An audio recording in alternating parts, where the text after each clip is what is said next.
오늘 말씀은 마가복음 10장 17절부터 31절까지의 말씀입니다. 예수께서 길에 나가실새 한 사람이 달려와서 꿇어 앉아 묻자오되 선한 선생님이여 내가 무엇을 하여야 영생을 얻으리이까? 예수께서 이르시되 네가 어찌하여 나를 선하다 일컫느냐? 하나님 한 분 외에는 선한 이가 없느니라. 네가 계명을 안 하니 살인하지 말라, 간음하지 말라, 도둑질하지 말라, 거짓 증언하지 말라, 속여 빼앗지 말라, 내 부모를 공경하라 하였느니라. 그가 여짜오되 선생님이여 이것은 내가 어려서부터 다 지켰나이다. 예수께서 그를 보시고 사랑하사 이르시되 내게 아직도 한 가지 부족한 것이 있으니 가서 내게 있는 것을 다 팔아 가난한 자들에게 주라. 그리하면 하늘에서 보화가 내게 있으리라. 그리고 와서 나를 따르라 하시니 그 사람은 재물이 많은 고로 이 말씀으로 인하여 슬픈 기색을 띠고 근심하며 가니라. 예수께서 둘러보시고 제자들에게 이르시되 재물이 있는 자는 하나님의 나라에 들어가기가 심히 어렵도다 하시니 제자들이 그 말씀에 놀라는지라. 예수께서 다시 대답하여 이르시되 얘들아 하나님의 나라에 들어가기가 얼마나 어려운지 낙타가 바늘기로 나가는 것이 부자가 하나님의 나라에 들어가는 것보다 쉬우니라 하시니 제자들이 매우 놀라 서로 말하되 그런즉 누가 구원을 얻을 수 있는가 하니 예수께서 그들을 보시며 이르시되 사람으로는 할 수 없으되 하나님으로는 그렇지 아니하니 하나님으로서는 다 하실 수 있느니라. 베드로가 여짜와 이르되 보소서 우리가 모든 것을 버리고 주를 따랐나이다.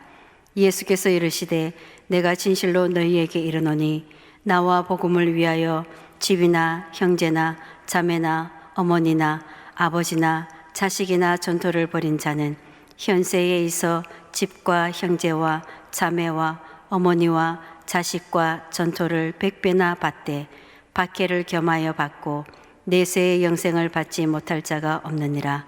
그러나 먼저 된 자로서 나중되고 나중된 자로서 먼저 될 자가 많으니라. 아멘. 우리 예수님께서 예루살렘을 향해 가시는 길을 한 걸음씩 한 걸음씩 올라가시는데 한 청년을 만나게 되었습니다. 그 유명한 부자 청년입니다. 마가복음에는 재물이 많은 사람이다 이렇게 나오고요. 또 누가복음에는 관원이요 큰 부자다. 마태복음에는 청년이었다 이렇게 나옵니다. 묶으면 젊은 부자 관원 이렇게 되겠습니다. 근데 이 청년이 주님의 길을 가로막고 꿇어 앉았습니다. 이때까지 예수님께 어떤 많은 사람이 있는데 적어도 그 사람이 그 사회의 중산층 이상이면서 관원 같은 여론 주도층이면 예수님께 와서 꿇어 앉은 적은 없습니다. 관원 니고데모도 사람들의 시선을 피해서 밤에 살짝 예수님을 찾아왔었지요. 그런데 이 청년은 예수님 앞에 와서 사람들 보는데 꿇어 앉았습니다. 그만큼 지금 이 가슴에 간절한 것이 있다는 얘기입니다. 예수님의 도움을 받아야 되는 절박한 사정이 있다는 얘기죠. 그가 예수님께 물었습니다. 내가 무엇을 하여야 영생을 얻으리까? 예수님을 시험하는 자가 아니면 예수님께 영생을 묻는 자가 없었습니다. 이 당시의 종교적 배경에서는 굉장히 특이한 질문입니다. 부자이고 관원이면 하나님께 축복을 받은 자입니다. 질병이 걸렸고 가난하면 하나님께 저주를 받아서 그리 되었다고 생각했습니다.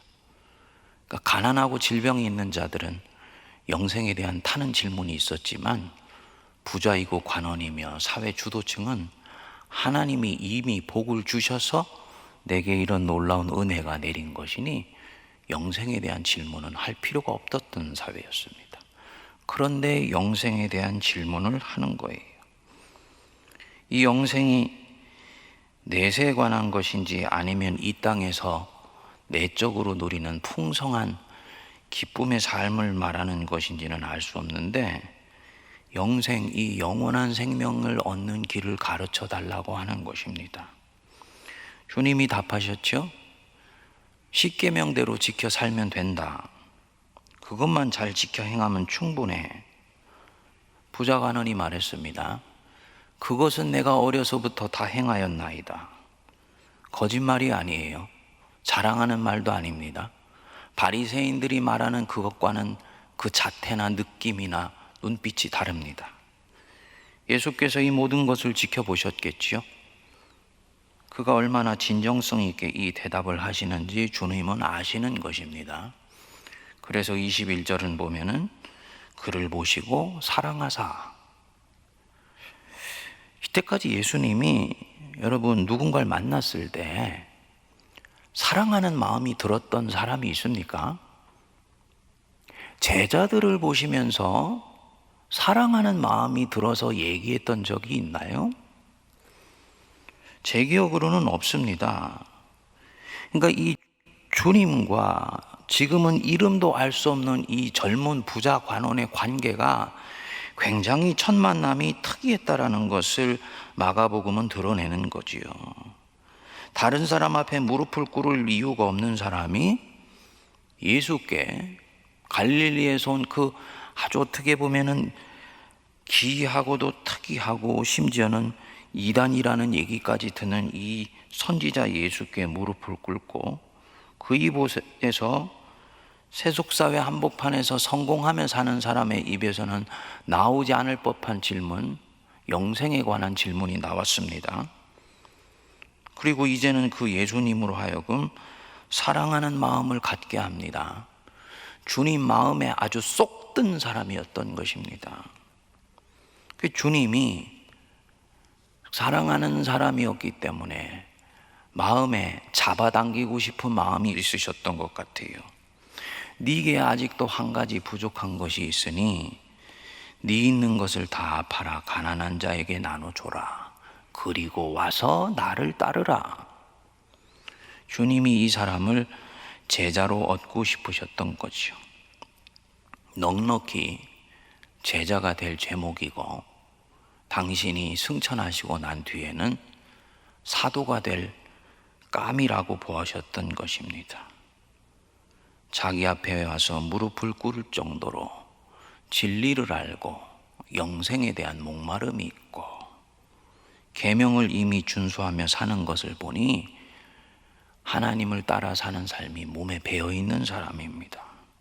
그러니 네가 그렇게 영생을 원하니 가서 소유를 나눠주고 와서 나를 따르라. 그리하면 영생을 얻을 것이다. 그런데 이 사람이 어떻게 반응을 했습니까? 그 사람은 재물이 많은 거로 이 말씀으로 인하여 슬픈 기색을 띠고 근심하여 가니라. 주님이 이 사람의 반응을 보고 말씀하지요. 재물이 있는 자는 하나님의 나라에 들어가기가 심히 어렵도다. 가지고 있는 소유가 하나님 나라를 쫓아가는 것을 가로막는다는 뜻입니다. 24절에 보면 제자들이 그 말씀에 놀라는지라 그랬지요. 이 말씀이 당시에 있었던 종교관과는 달랐던 것입니다. 아까 서두에 말씀을 드린 대로 부자는 하나님이 축복하셔서 지금 저 부를 누리고 있는 것이니 당연히 하나님이 그에게 영생도 주신다라고 생각했던 것인데, 부자는, 재물이 있는 자는 하나님의 나라에 들어가기가 심히 어렵다. 제자들이 깜짝 놀랐습니다. 이 사람 정말 가진 소유가 많아서 예수님을 쫓을 수가 없었을까요? 소유의 문제입니까? 아니면 소유를 대하는 마음의 문제입니까? 소유를 대하는 마음의 문제지요. 소유 자체가 따르지 못하게 하는 것이 아니라 지금 내가 가지고 있는 이 소유물을 어떤 마음으로 대하느냐가 따르는데 걸림이 되기도 하고 어떤 경우는 따르는데 전혀 장애물이 되지 않는 경우도 있습니다. 로마 기독교가 경직되고 관료주의화되면서 기독교가 급속하게 생명력을 잃어가게 되었습니다. 제도화가 된다는 것은 도약하는 발판이 되기도 하지만 복음의 생명력이 그 틀 안에서 지식되어가는 유혹을 받기도 한다는 뜻입니다. 로마가 기독교를 국교하면서 이런 일이 일어났던 것입니다. 4세기 후반이었어요. 이집트에 막대한 부를 가진 청년이 있었습니다.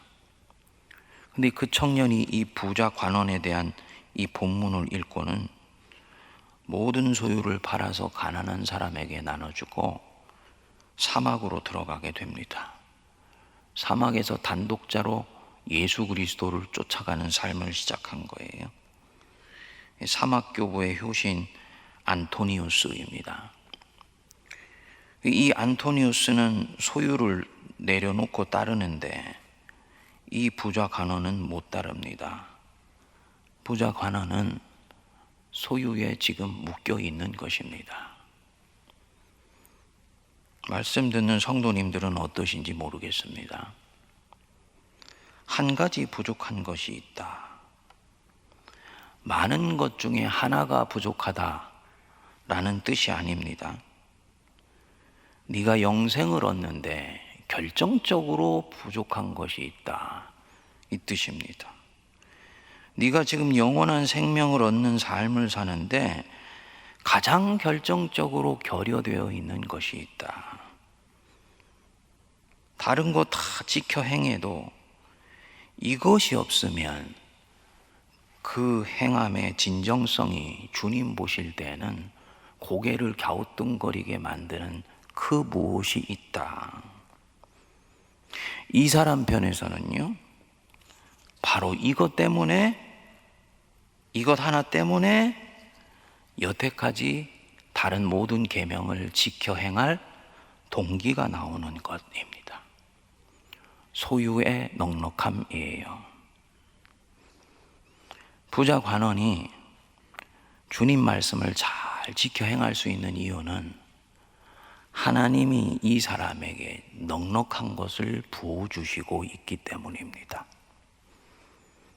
여러분들도 신앙의 삶을 살면 그런 경험을 하게 되지요.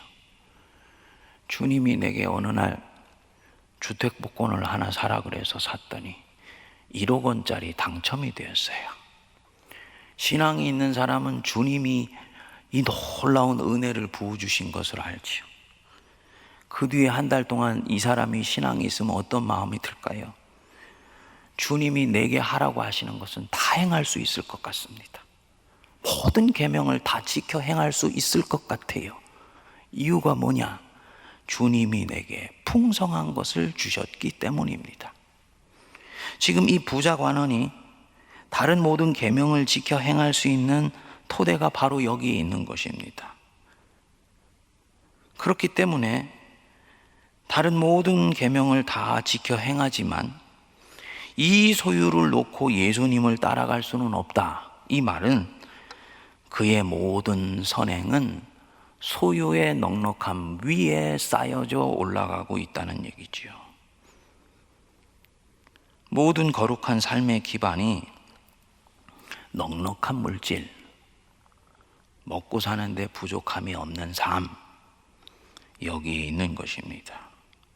그의 신앙의 토대이고요, 현대 물질주의 사회에 살고 있는 많은 그리스도인의 신앙의 토대입니다. 이것 내려놓고 그를 따르라고 하니, 나를 따르라 하니, 그것 내려놓으면 내 자신을 내려놓는 것 같거든요. 이때까지 한 번도 그런 도전은 받아본 적이 없는 것 같거든요. 이것 내려놓으면 인생이 주저앉을 것 같고 너무너무 불행해질 것 같거든요. 신앙에서는 물질이 행복을 좌우하지 않는다라고 나이브하게 말하지만 물질이 없으면 삶이 얼마나 불편한 것인지를 자기는 경험했거든요. 그러니까 이 물질 내려놓을 수가 없는 것이지요. 근데 예수님 보실 때는 묶여 있는 것입니다. 이 부자의 관원의 경우는 물질의 포로가 되어 있는 것입니다. 그래서 따라갈 수가 없습니다. 이 사람에게 있어서는 이제 모든 것이 명료해졌습니다. 그가 다른 것 다 지켜 행하면서도 영생을 누릴 수 없고 또 그 영생을 살아갈 수 없는 이유는 물질에 지금 묶여 있기 때문입니다. 있는 사람만 묶여 있는 것이 아닙니다. 제가 목회하면서 보니까 없는 사람들도 이 부자 청년만큼이나 묶여 있더라고요. 돈 때문에 염려하고 걱정하고 두려워합니다. 이 코로나가 되어 물질 생활이 약해지니 삶이 흔들립니다. 통장 안에 밸런스가 간당간당 할 때 내 마음도 심하게 흔들립니다. 지금 내가 젊은 부자 관원의 마음을 가지고 있는 것입니다. 재물이 있는 자는 하나님 나라에 들어가기가 힘들다. 재물에 마음이 빼앗겨 있는 자도 하나님 나라에 들어가기가 힘듭니다. 하나님으로서는 하실 수 있는 거지요. 안토니우스에게 역사하셨던 것처럼 하나님은 그 마음을 자유케 하셔서 재물이 있음에도 불구하고 오히려 그 재물로 하나님을 섬기고 세상을 구원하는데 얼마든지 쓰실 수가 있습니다. 주님께서 우리 한 사람 한 사람에게 그 은혜 주시기를 바랍니다. 이 얘기를 듣고 베드로가 신이 났습니다. 주님, 우리는 모든 것을 버리고 주님을 따랐습니다. 주님이 뭐라 그러셨습니까? 너희들은 물질이 없으니까 나를 따른 것이지, 이렇게 얘기하시지 않으셨잖아요. 주님이 칭찬해 주셨어요. 주님이 인간 속에 있는 것을 아시기 때문입니다. 방금 전에 말씀드린 대로 물질이 있는 사람은 내려놓기가 힘들어서 따르지 못하고, 물질이 없는 사람은 그것 쫓아가는 욕구를 내려놓지 못해서 따르지 못하는데, 이들은 배와 그물과 가지고 있는 것을 다 버리고 주님을 따른 거예요.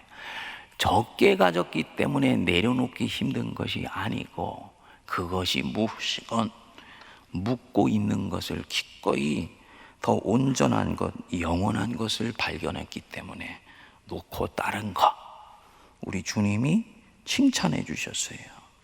그래서 29절에 보면 내가 진실로 너희에게 이르노니 나와 복음을 위하여 집이나 형제나 자매나 어머니나 아버지나 자식이나 전토를 벌인 자는, 그때 뭐라 그랬습니까? 현세에 있어 집과 형제와 자매와 어머니와 자식과 전토를 100배나 받는다. 주님이 너 그거 놓고 따르면 천국에서 상이 클 거야, 이렇게 얘기하고 이 땅에서는 고생만 한다고 말씀하는 게 아니에요. 주님과 복음을 위해서 사는 삶 속에서 필요한 것은 다 주실 것이다. 그냥 그것만 주시는 것이 아니라 뭐라 그랬습니까?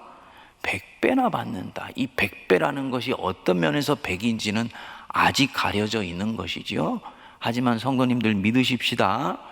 주님을 위해서 내려놓은 것에 대해서 셈이 분명하신 우리 하나님, 절대로 빈손으로 우리에게 손 내밀지 아니하시고 100배나 갚아주시는 하나님이십니다.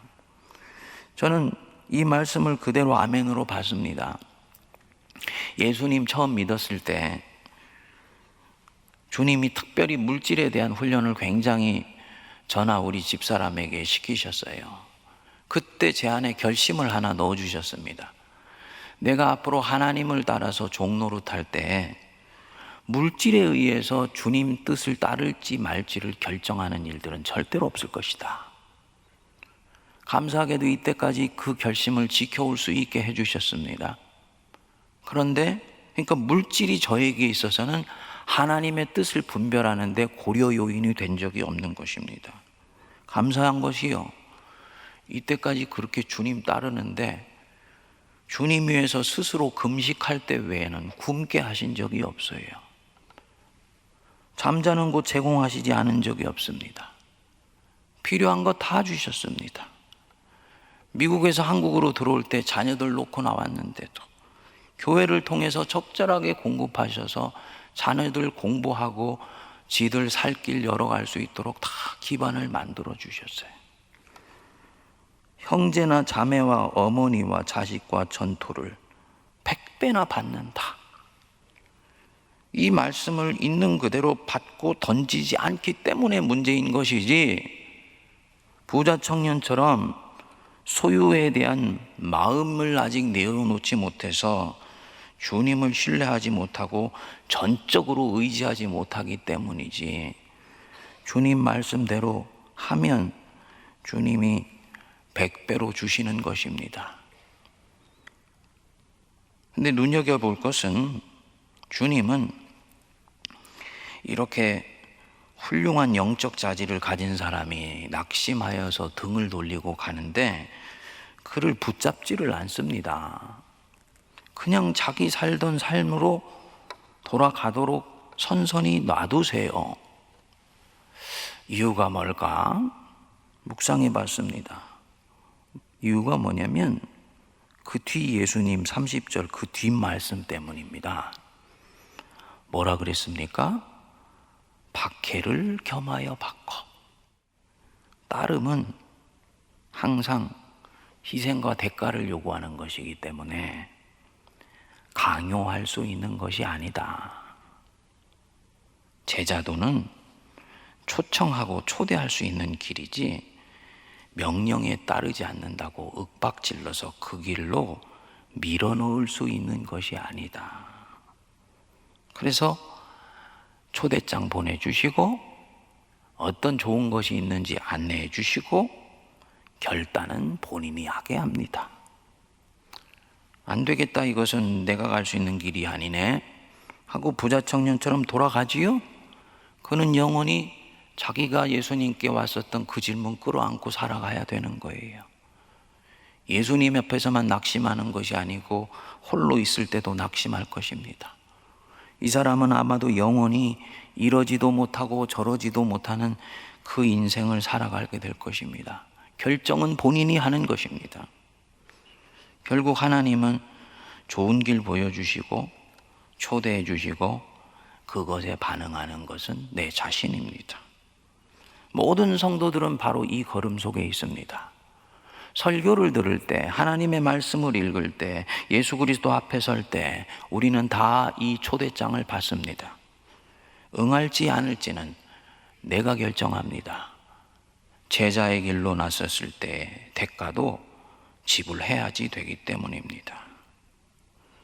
그리고 주님이 이 초대에 반응하여서 기쁨으로 주를 따르겠다고 하는 자에게 30절과 같은 약속을 주시는 것입니다. 모든 것 되돌려 받고 100배나 받을 것이다.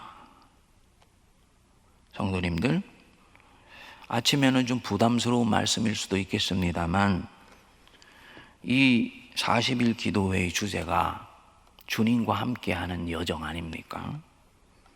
예루살렘으로 가시는데 어떻게 하시길 원하시나요? 주님의 재물에 묶여 살고 물질 때문에 낙심하던 삶, 계속 그 안에 머물러 있기를 원하십니까? 아니면 주님 향해 따라 나선 걸음이니 그 물질에 대해서 연연하고 두려워하고 염려하는 마음도 툴툴 털어버리고 주님을 향해 다시 한번 나가시겠습니까? 실제로 가진 소유가 많아서 부자인 자도 있고 그것 때문에 내려놓지 못하는 사람도 있지만 표면적으로는 가진 것이 없으나 속의 탐욕은 이 부자보다도 더 크기에 내려놓지 못하는 현대의 사람들 많이 있습니다.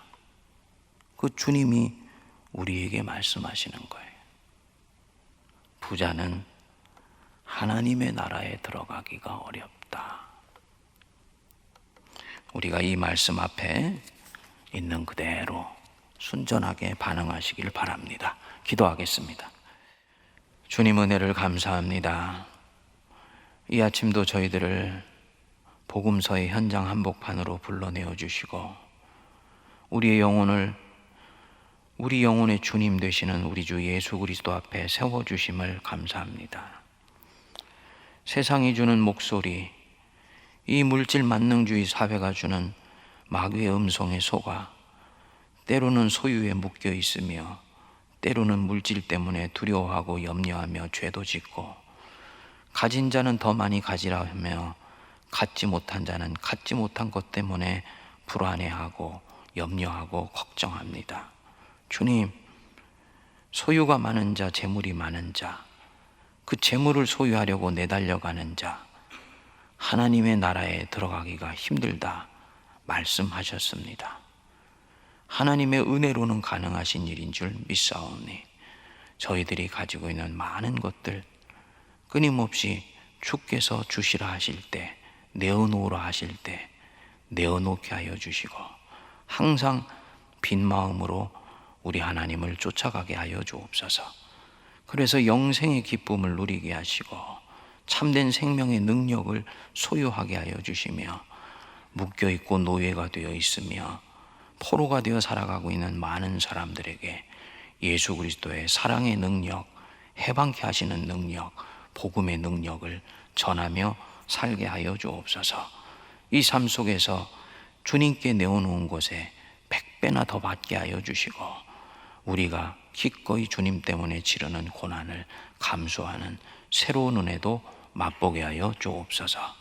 지금은 우리 주 예수 그리스도의 크신 은혜와 하나님 아버지의 무한하신 사랑하심과 성령님의 위로교통 감동 감화 역사하심이 주 앞에 나와 하루를 시작하며 주님께 모든 것을 내어놓고 주를 따르기로 다짐하는 거룩한 백성들 머리 위에 피로 값주고 사신 우리 세문안교회와 한국교회와 이 나라 이 민족과 온 세계 위에 이제로부터 영원토록 함께하옵시기를 간절히 축원하옵나이다. 아멘.